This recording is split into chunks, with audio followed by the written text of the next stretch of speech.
Hello दोस्तों, आज हम लोग क्वाड्रेटिक इक्वेशन के बारे में जानकारी प्राप्त करेंगे।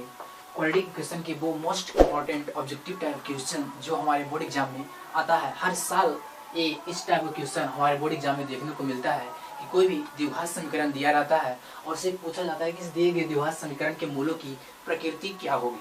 तो आज हम उसी द्विघात समीकरण ax² + bx + c = 0 पर आधारित प्रश्न के बारे में चर्चा करेंगे। यानी इसके जो √b² - 4ac होता है उसका मान किस का हम मान निकाल सकते हैं, किस द्विघात समीकरण को हम हल कर सकते हैं, किसे हल नहीं कर सकते हैं, उसके बारे में आज हम जानकारी प्राप्त करेंगे कि इस b² - 4ac को किस तरीके से हल करेंगे, इसका मान क्या क्या होता है, जब ये हल नहीं होता है तो इसको मान क्या क्या लिखा जाता है। इस टाइप के क्वेश्चन हमारे एग्जाम में 2 नंबर पक्के हो जाते हैं कि कंफर्म हर साल 2 नंबर इससे देखने को मिलता है।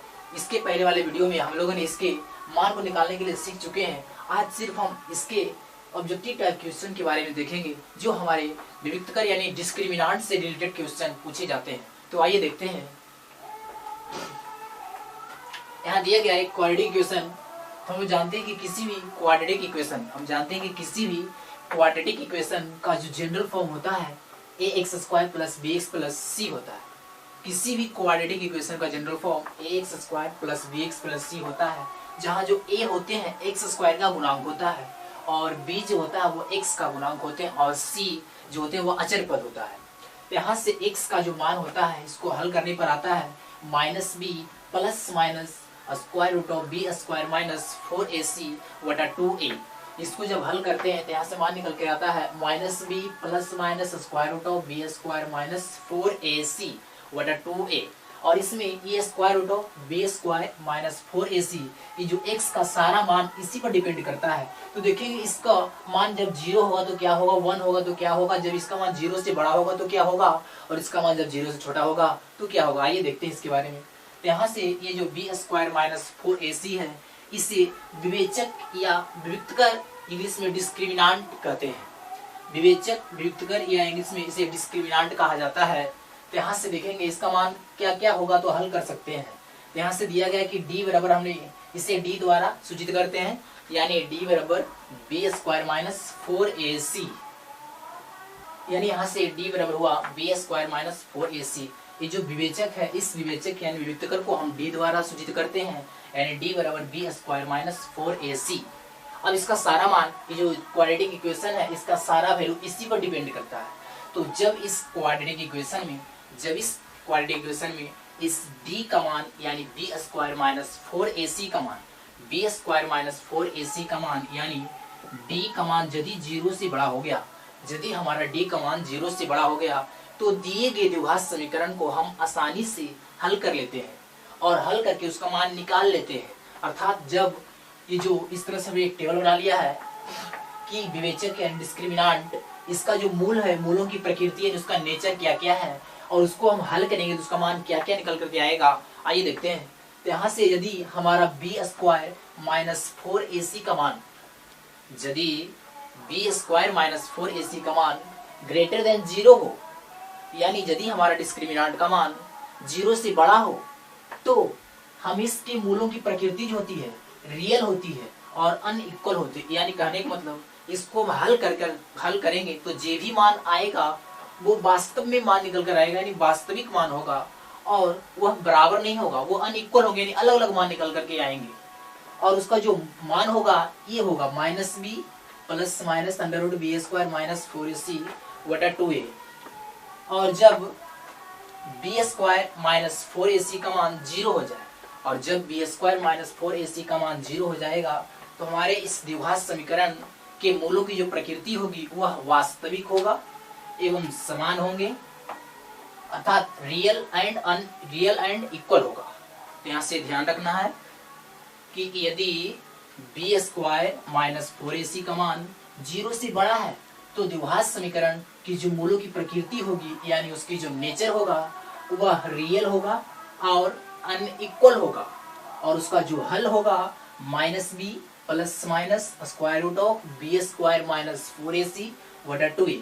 लेकिन यदि उस b² - 4ac का मान 0 के बराबर आ जाए तो इस द्विघात समीकरण के जो मूलों की प्रकृति होगी वह रियल होगा एंड इक्वल होगा, और उसका जो मान होगा -v/2a, माइनस b/2a, यानी दोनों मान बराबर आएगा। तो आइए देखते हैं तीसरा कंडीशन यहाँ से है कि यदि b² - 4ac लेस देन 0 आ जाए, यानी यदि b² - 4ac का मान यदि 0 से छोटा आ जाए तो हम इस द्विघात समीकरण को रूट से बाहर नहीं निकाल सकते हैं। अर्थात कहने का मतलब ये हुआ कि यदि ये x बराबर -b plus minus square root of, यदि इसका मान निगेटिव आ जाता है तो निगेटिव का रूट हम लोग नहीं निकाल सकते हैं। निगेटिव जब किसी भी रूट के अंदर निगेटिव आ जाता है तो उसे एक काल्पनिक नंबर कहा जाता है, एक इमेजिनरी नंबर बोलते हैं, आभासी संख्या बोलते हैं। सिर्फ उसे हम कल्पना कर सकते हैं, उसे हल नहीं कर सकते हैं। तो यानी x बराबर यदि ये नेगेटिव आ जाता है तो इसे हल नहीं, रूट से बाहर नहीं निकलता है। जब रूट से बाहर नहीं निकलता है यानी इसका कोई भी वास्तविक मान नहीं होता है, इसका जो भी मान निकलता है वो आभासी होता है, इमेजिनरी होते हैं। तो यहाँ से यदि b² - 4ac लेस देन 0 हो गया, इसका जो मूलों की जो प्रकृति होती है, नेचर होती है, इस क्वाड्रेटिक इक्वेशन की जो मूल होते हैं उसके जो नेचर होता है वह वास्तविक नहीं होता है, आभासी होता है। बस ना वास्तविक होता है और आभासी होता है, यानी कहने का मतलब अनरियल होंगे, मतलब वास्तविक नंबर नहीं होगा। अर्थात हम लोग रियल नंबर कहते हैं किसको है, तो रियल नंबर उसे बोलते हैं जिसको हमने नंबर लाइन पर दर्शा सकते हैं। दुनिया के किसी कोई भी नंबर को यदि हम उसे नंबर लाइन पर दर्शा रहे हैं तो वो नंबर कहलाता है रियल नंबर, उसे बोलते हैं। और जिस नंबर को हम नंबर लाइन पर नहीं शो कर सकते हैं उसे बोलते हैं इमेजिनरी नंबर, यानी काल्पनिक संख्या। यहाँ से इसको जब ये b² - 4ac का मान लेस देन 0 आता है जिसे हम हल नहीं कर सकते हैं, अर्थात ये रूट के अंदर नेगेटिव नंबर आ जाता है जिसे हम नंबर लाइन पर शो नहीं कर सकते हैं, अर्थात इसके कोई भी वास्तविक मान नहीं होता है। इस तरह से 3 कंडीशन यहाँ से ध्यान रखना है जो हमारे एग्जाम में हर साल आता है।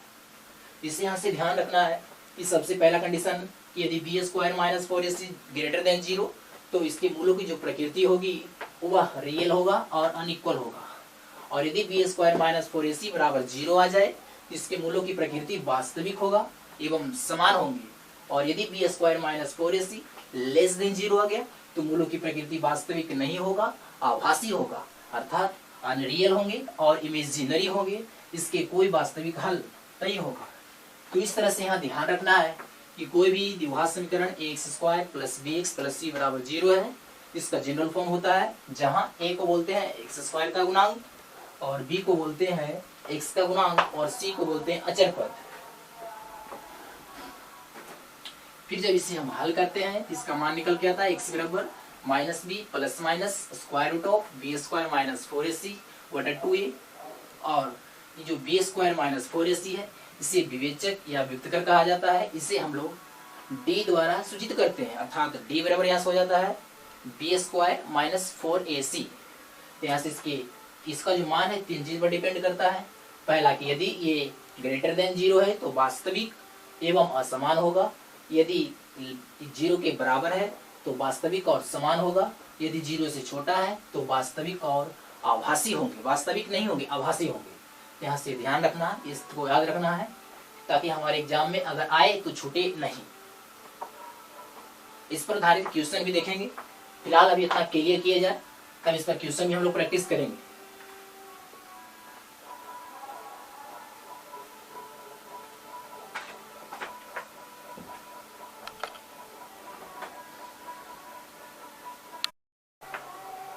चलिए आइए देखते हैं हम इस पर आधारित क्वेश्चन। अभी हमने कंसेप्ट पढ़ा तो इस पर कुछ क्वेश्चन देख लेते हैं, एक आधो क्वेश्चन।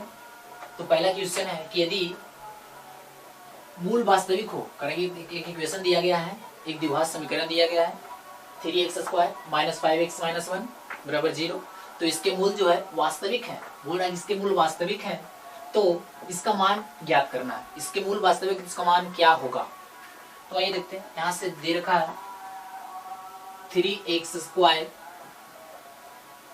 5x - 1 बराबर 0। अब इसे हल करना है, इसका मान निकालना है। तो यहाँ से लिख लेंगे a, तो a जो होते हैं x² का गुणांक होता है, यहाँ से a बराबर लिख लेंगे 3, और b जो होता है x का गुणांक होते हैं, तो x से -5, और c जो होता है कांस्टेंट टर्म होता है, यानी c बराबर -1। अब यहाँ से इसको हल करना, तो हल करने के लिए द्विघात समीकरण के सूत्र का प्रयोग करेंगे। तो यहाँ से लिखेंगे x बराबर, यदि कोई द्विघात समीकरण में दिया रहता है ax² + bx प्लस सी बराबर 0, तो उसको हल करने पर x का जो मान आता है minus B plus minus square root of B square minus 4ac बटा 2a, तो उसी का यूज करते हैं। यानी यहाँ से x का जो मान होगा x बराबर minus B plus minus square root of B square minus 4ac और पूरे के बटा में 2a।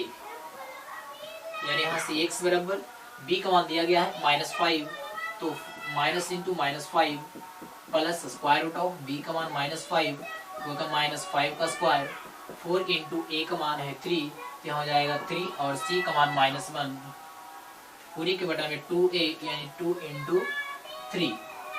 यानी यहाँ से x बराबर हो जाएगा +5 plus minus square root of 5 का स्क्वायर 25 माइनस माइनस प्लस 4 12 और पूरे के बटा में 2 3 6।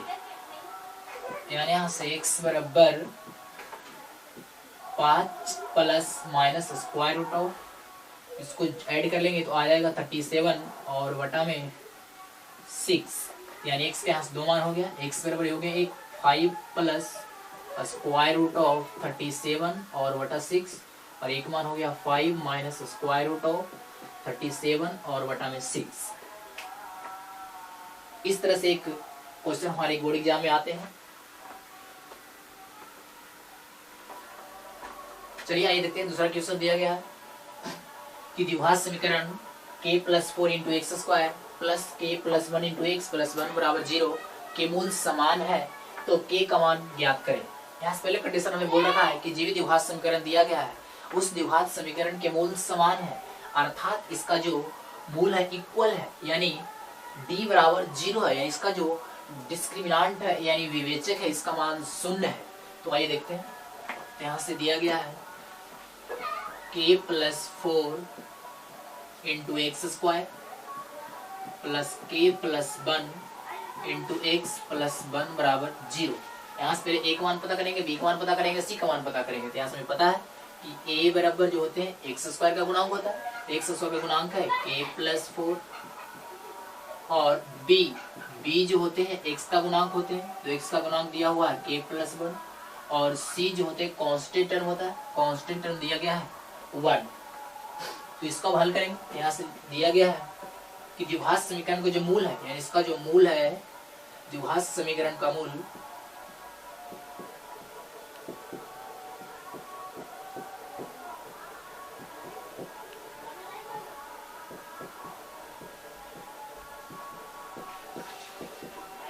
द्विघात समीकरण का मूल समान है यानी इक्वल है, लिख देंगे। इसीलिए जब किसी द्विघात समीकरण का मूल इक्वल रहता है तो इसके पहले कंडीशन अभी हम पढ़ा है, यदि किसी द्विघात समीकरण के मूल इक्वल है तो उसके जो डिस्क्रिमिनांट है उसका जो विवेचक है उसका मान 0 होता है, अर्थात इसे लिख सकते हैं d बराबर 0। d का मान होता है b स्क्वायर माइनस 4ac बराबर 0। अब यहाँ से b का मान पुट करेंगे तो b का मान यहाँ से है k प्लस 1 का whole square minus 4 into a का मान है k प्लस 4 और c का मान है 1 बराबर 0। इसको तोड़ेंगे a प्लस b का होल स्क्वायर तो हो जाएगा ये a square plus b square plus 2ab। इसे हल करेंगे ये हो जाएगा -4k और -16 बराबर 0। यहाँ से ये हुआ k स्क्वायर प्लस 2k और -4k, यहाँ से हो जाएंगे -2k प्लस 1 और -16 हो जाएगा -15 बराबर 0। और यहाँ से इसे हल करना है, यहाँ से इक्वेशन आ गया है k square minus 2k minus 15 बराबर 0। अब यहाँ से हम k का मान निकालना है, जब यहाँ से k का मान निकालना है तो द्विघात समीकरण के द्विघाती सूत्र का प्रयोग करके बना सकते हैं, या इसे हम फैक्टराइजेशन विधि यानी गुणनखंड विधि द्वारा हल कर सकते हैं। तो आइए इसे हम गुणनखंड विधि द्वारा हल करते हैं। तो गुणनखंड विधि का मेथड होता है कि फर्स्ट और लास्ट टर्म को मल्टीप्लाई कीजिए, तो फर्स्ट और लास्ट टर्म को मल्टीप्लाई करेंगे तो 15k स्क्वायर हो जाएगा और इसे इस तरह से तोड़िए कि जोड़कर या घटाकर -2 आ जाए। तो इसे हम इस तरह से लिख सकते हैं 3 इंटू 5 यानी 3 5 15 और 3 में से 5 जाएगा तो -2 बच जाएगा। तो इसे यहाँ से लिख सकते हैं k square minus plus 3k और -5k माइनस 15 बराबर 0। यहाँ से k कॉमन हो जाएगा, ये रहेगा k प्लस 3, यहाँ से -5 कॉमन लेंगे तो k प्लस 3 बराबर 0। इधर होगा k plus 3 into k minus 5 बराबर 0। इससे थोड़ा और हल कर लेंगे। जब यहाँ दो नंबर को गुना करके 0 आ रहा है, अर्थात दो नंबर दोनों में से कोई एक नंबर 0 होगा, इस तरह से यहाँ से हम लिख सकते हैं k प्लस 3 बराबर 0 और k माइनस 5 बराबर 0। तो यहाँ से हो जाएगा k बराबर -3 और k बराबर 5। इस तरह से हमने k का मान निकाल लिया। तो इस टाइप का क्वेश्चन आते हैं कि कोई भी द्विघात समीकरण है उसका कंडीशन दिया रहता है और उससे किसी का मान पूछ लेते हैं। तो इस टाइप के क्वेश्चन को इस तरह से हल करना है। अगर किसी को डाउट है कि किसी भी क्वेश्चन में किसी प्रकार की प्रॉब्लम होती है तो वह उसे कमेंट में जरूर लिखें ताकि उसका सलूशन हम आसानी से जल्दी दे सकें।